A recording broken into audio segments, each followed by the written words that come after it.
Hello, Sue Whale here from the Floristry Trade Club. Join me while I show you how to make a simple terrarium.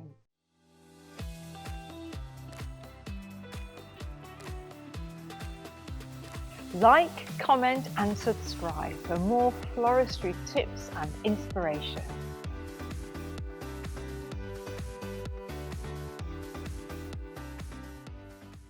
Terrariums are great for sale in your shop. Easy to make, easy to maintain, and even the least green-fingered customer can look after them. All you need is a container, a glass container preferably.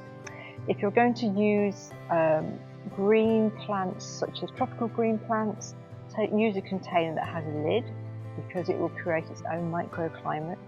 If you're using desert plants such as succulent and cacti, then I would use a container that has an open top so they have a little bit of fresh air. All you need is a drainage at the bottom, a substrate at the bottom, which can be gravel or it can be clay pebbles. That will hold the water so the compost doesn't get soggy. Then a layer of compost. You can buy specialist houseplant or terrarium compost that has some drainage and some charcoal mixed in it so that it keeps it fresh.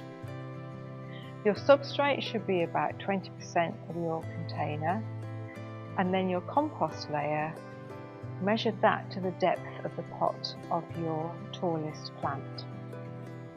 Once you have your compost in, you can tamp it down either with the back of a spoon, or I have my own little tool which is a cork on a skewer.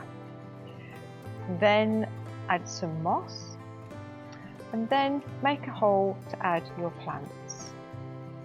Finally, finish off with some decorative touches, add some decorative stones, cones, driftwood, whatever takes your fancy really.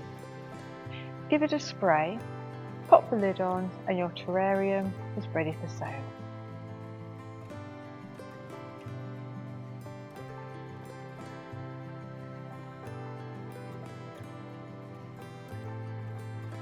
Like, comment and subscribe for more floristry tips and inspiration.